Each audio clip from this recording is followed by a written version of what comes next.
Hey, everybody. Welcome back to the Golf Unfiltered podcast. I am your host, as always, Adam from Golf Unfiltered. And as you heard in the intro, if you're listening to this on the podcast app, your podcast app of choosing, rather, Spotify, Apple Podcasts, wherever you prefer to get them. Today, we're going to talk about a couple topics. And they have been hot topics for me only because I feel like it's a important conversation that a lot of people often overlook and they just kind of accept as time goes on. And I'm going to talk about some of the reasons why people might accept that particular topic. And if I'm speaking vaguely, well, let's clear things up. I'm going to talk a little bit about the price of golf clubs, as well as some releases that have recently come out that, quite frankly, are marvels of technology. I don't know. I was going to say something a little bit more smart there, but basically, very, very good golf clubs, to say the least. It's got everything you could possibly want. It could, some may argue, everything that you could possibly need in a golf club. But along with those come a pretty steep price tag. And so I just want to dive into a little bit of that. And this might be an episode for newer golfers. Obviously, those of you who have played the game for a long time, you know that golf is an expensive sport. And for those of might just picked up the game recently, we all know that there was a huge golf boom in 2020 as COVID took over the world essentially, and people needed something to do. And golf brands everywhere, golf equipment companies, apparel companies everywhere are experiencing just one of their best years ever. And in many instances, the industry as a whole is experiencing its best year ever. So, most recently, and I should preface this again by saying I'm not necessarily trying to call out a brand for doing something, nefarious or anything wrong. But recently, a couple brands have released some clubs, and I'm gonna, speak specifically to one, and that's Callaway Golf. Callaway, I have the utmost respect for. They make fantastic equipment, and recently, just within the last week, at the time of this recording, they released the Callaway Epic Super Hybrid. It's the second version, as I understand it, of this Super Hybrid, bearing the Epic name. And as we all know, Epic has taken over golf, or at least it did a few years ago, with a lot of innovation. And I know that word gets thrown around a lot, but the Epic drivers, when they were first released, had this thing called jailbreak. And essentially, we've recorded many episodes on what that is. We've spoken to people from Callaway talking a little bit about what that technology does. The long and short of it, if you don't know by now, jailbreak essentially consists of two bars, essentially within the face or the club head of the driver in this case, and it stabilizes the top and the bottom. So you may or may not know that when you hit a golf club or when you hit a golf ball with a golf club, the club head often loses shape even for a millisecond. And so the whole concept, or at least part of the concept with jailbreak, was to kind of stabilize that, to minimize the amount of change within the club head at impact. But it also helped a lot of things like ball speed, forgiveness in some instances, and depending on the club that you're talking about, it even helps with launch conditions. Um, and it's a really beneficial piece of equipment. And everyone found that. I found that to be true when I was testing the original driver. And then as time went on, that spawned into additional pieces of equipment within Callaway. And I shouldn't just focus only on that particular part of the driver or fairway woods, and now the super hybrid, which also features a updated version, a next generation version, if you will, of jailbreak, along with many other things. The whole point is artificial intelligence, a ton of research and development went into making this club, and it's incredible. I would imagine that it's probably going to be one of the best hybrids I will ever hit. I will hit it at some point, whether I go to a big box store and I try it on a simulator, or I like to go out and try these new pieces of equipment, even just for a few swings. I have no doubt that I'm going to enjoy it. It has a $400 price tag. Now, for a new golfer, someone who might not be in the habit of spending a lot of money on golf equipment, that's probably a little bit of sticker shock going on there. Because I know, as somebody who tries a lot of equipment, it was for me. We're talking about a hybrid, which is really a replacement for a long iron, typically, your 3, 4, maybe even 5 iron, sometimes even your 6 iron. And normally, I don't want to generalize too much, but normally those cost around $200, maybe $250. Now, to be fair, the original Epic Super Hybrid was also a little bit more pricey.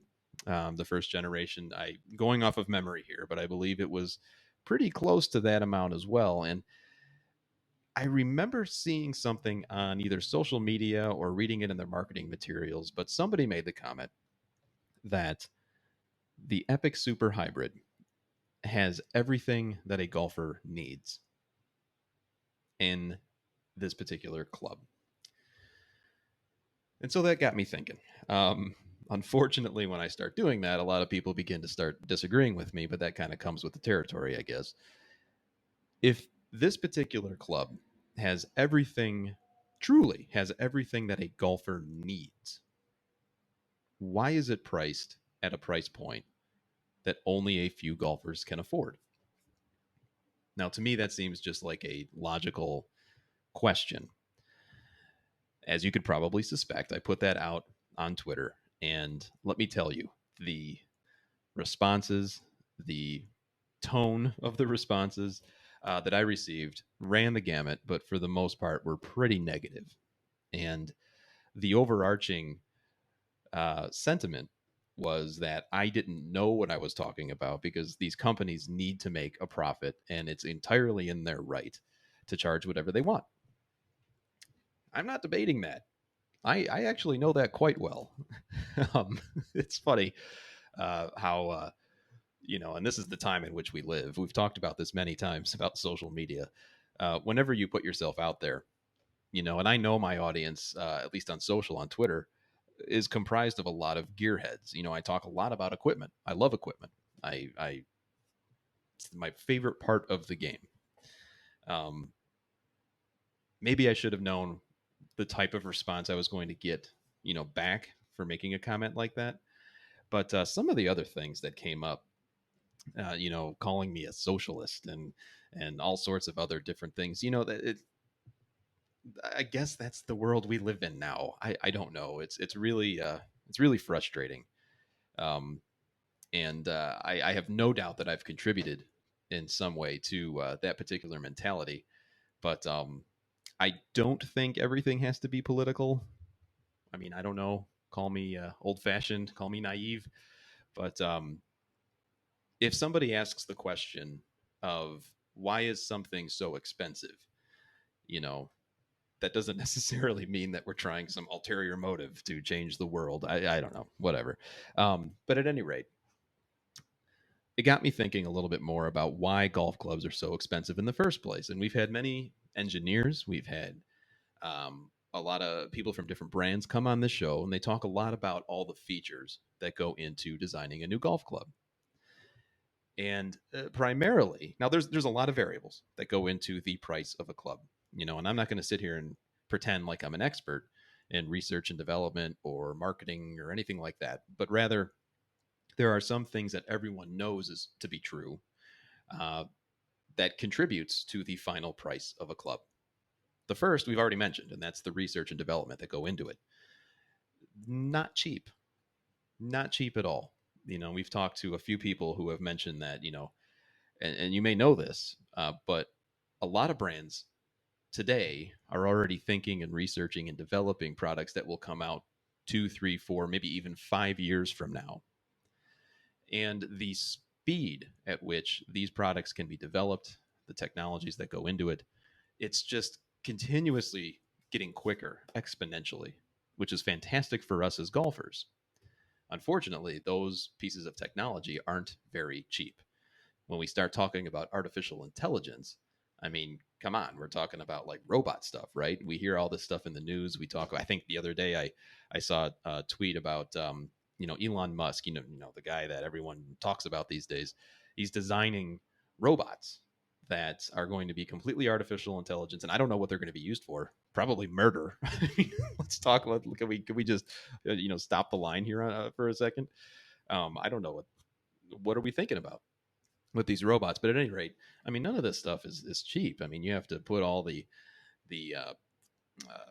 not only technology but the computer imagery and everything else that I know I'm missing into making something as simple as a golf club. And the reason I say that, saying that a golf club is simple, is because at its core, I mean, it's really just a club head, a shaft, a grip, and maybe an adjustable hosel in recent times. Um, there's a ton more tech that go into that club head that does benefit everybody.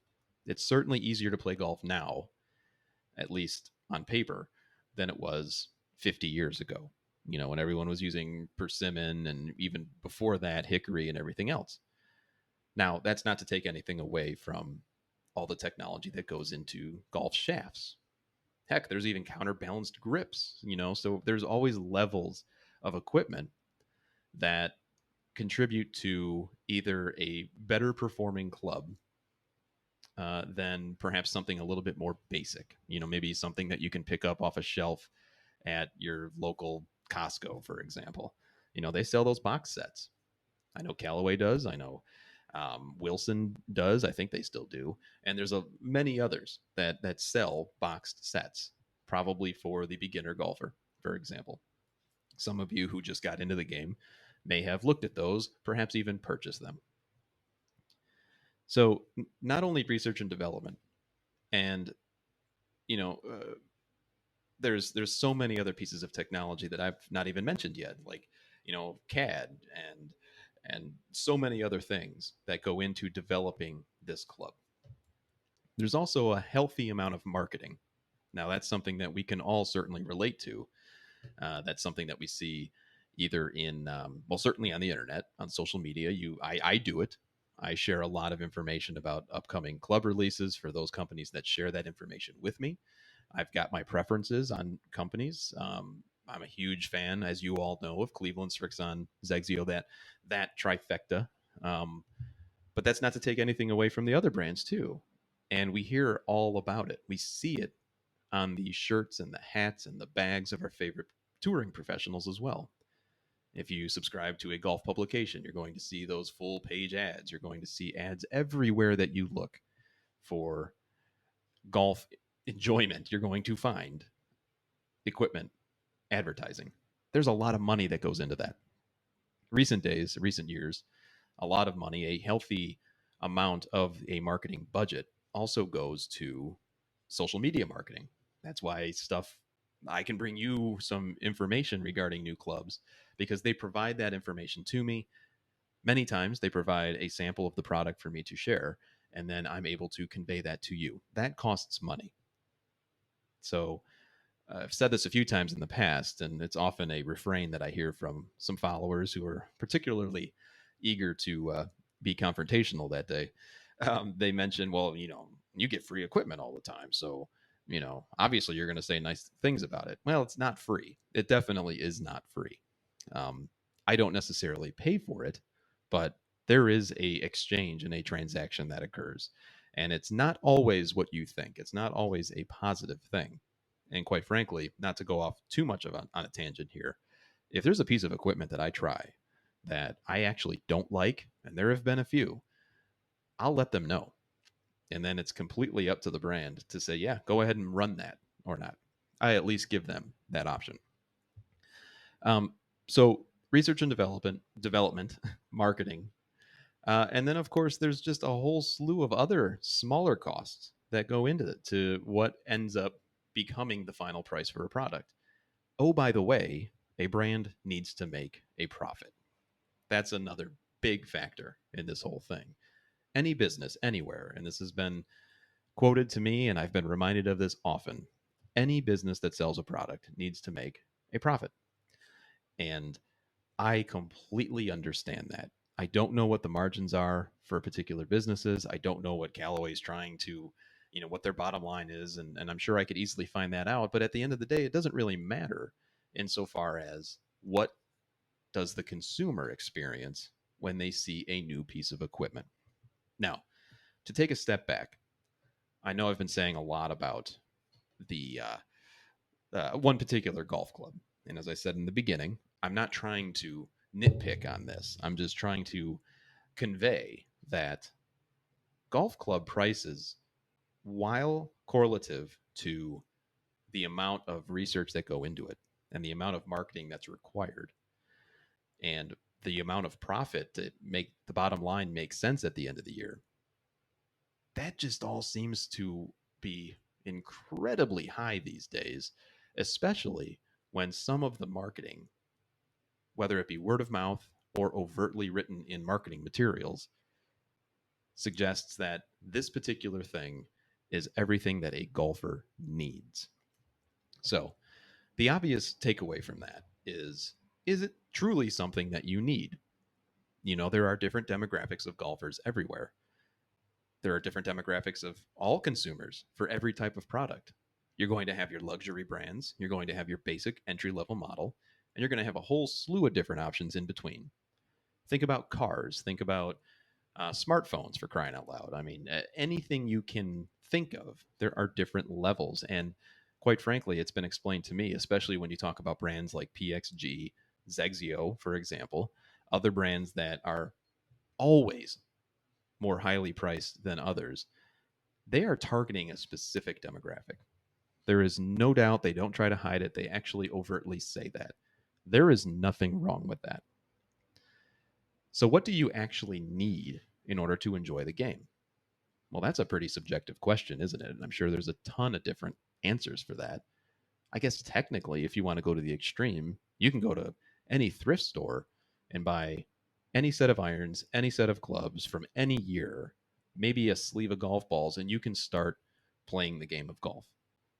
The game of golf itself doesn't care what type of equipment you have. I know it's an obvious statement, but if we take a step back and start thinking about that, maybe it becomes a little bit more clear or perhaps even more confusing as to why do I have to spend so much money in order to get started in this game? Again, I'm speaking to the newer golfers here. What was your experience like when you said, you know what, I think I'm going to take up golf? What was the sticker shock that you felt? Was it perhaps buying golf balls? Maybe you've heard of this brand called Titleist and, oh, I think my dad plays Pro V1s. I'm going to go buy some of those. And then suddenly you're hit with a $50 price tag for 12 golf balls. Totally worth it. Fantastic golf balls, taking nothing away from them. It's an expensive game. And that's something, and that's just one example. Obviously, you can go down the gamut of anything else. Hell, even getting onto the golf course in most instances is a little bit more expensive now that so many people want to play it. My point being, golf can be expensive. It's always had that persona, that veil, I guess, of yeah, this is a rich person's game. And for many years, it was a rich man's game.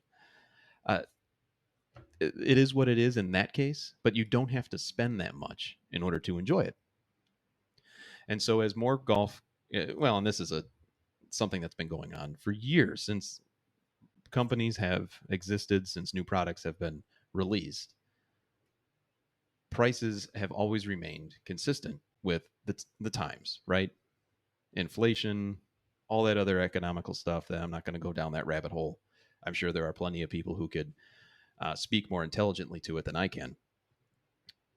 But at the end of the day, why not consider secondhand stores?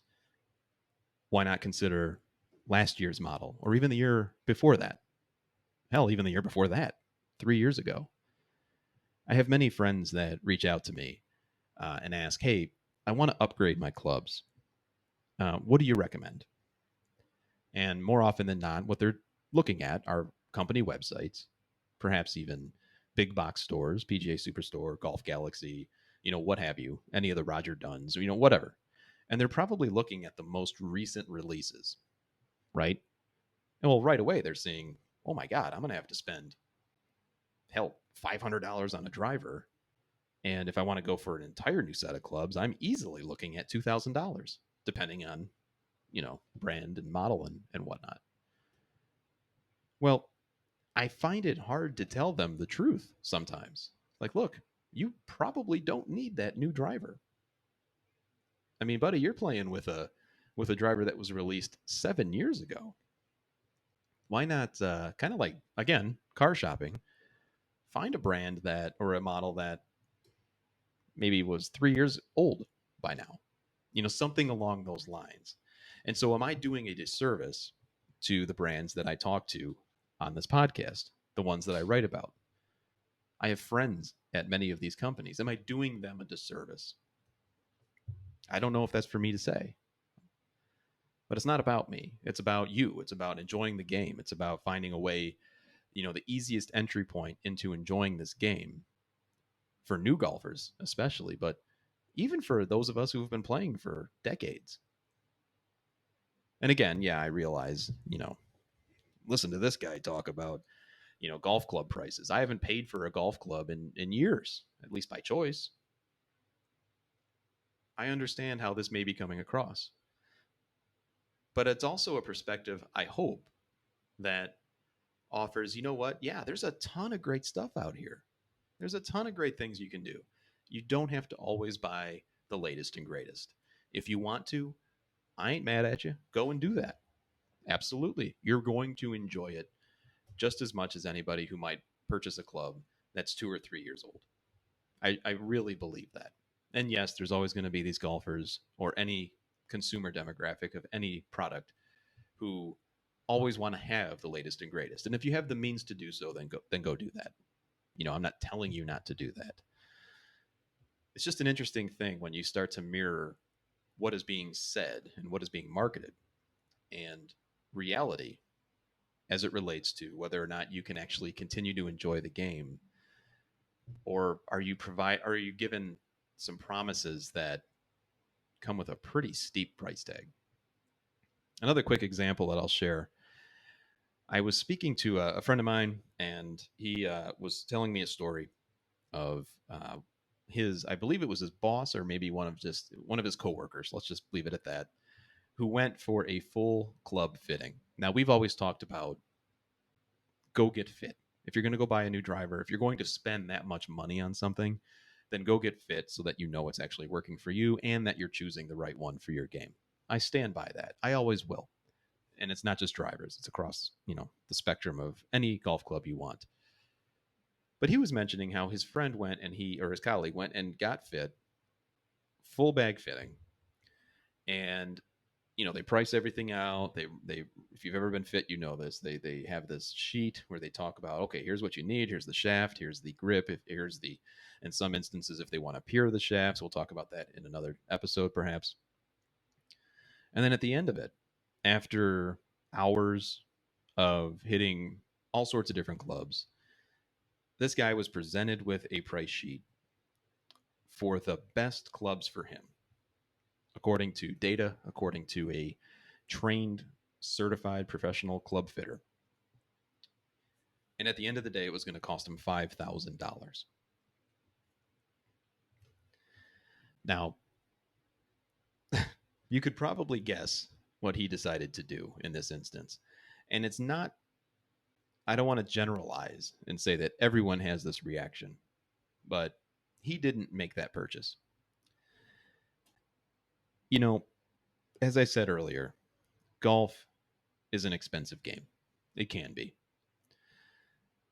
The manner in which some companies and some products are marketed suggests that in order for you to improve, in order for you to play the best that you can, you have to buy it. You have to pay for it. I don't, as I spend more time in this game and as I continue to talk more about it, continue to research more about it, continue to play all sorts of different equipment, I don't know if I believe that anymore. I need to think on it more, but when you're presented with a $5,000 price tag for equipment that, let's face it, will probably be outdated in terms of technology a lot faster now than it was perhaps 10 years ago, I don't know. I don't know if I would do it either. And that's sad to say. honestly, because I know I sit here and I talk about the importance of going to get fit. And I still think, like I said, you should do that, at least to get an idea of what you need. But that's a pretty penny in my mind. And I don't know how you reacted to that number. Maybe clearly, and I'm gonna not name the club fitter because I have a ton of respect for them. But clearly, they're doing fine. A lot of people do choose to pay that, and they probably make that purchase and they stick with those clubs forever. But do you kind of see the point? I mean, there's a lot of marketing. There's a lot of, hey, this is going to help you the most. It's going to be better than the previous thing, and then you try to do that for your game, and you're faced with a pretty tough decision. Let me know your thoughts on the whole topic. I know that I went in a few different directions there, and it's one of the first times that we've actually recorded just a solo podcast on video as well. I'm hoping that this could be uploaded to YouTube. I've been having a little issue with the service that I use to record this. You may have remembered that I had a recent conversation with my buddy Chris McEwen, and I tried to upload it. I apologize that it didn't get onto YouTube because for some reason the file got corrupted and it only captured about 20 minutes of the conversation. I don't know. Maybe the internet gods are trying to tell me something. I don't know. But hopefully this one works. And so I do appreciate you tuning in if you've tuned in for this long. And give me a subscribe there. Hit the button down there. I think they say hit the bell. I don't know. I'm not a big YouTuber, but I do like watching it. And that way you'll get an alert every time that there's a new video. And I try to do them pretty often. So thanks so much for tuning in. Let me know your thoughts on this whole topic.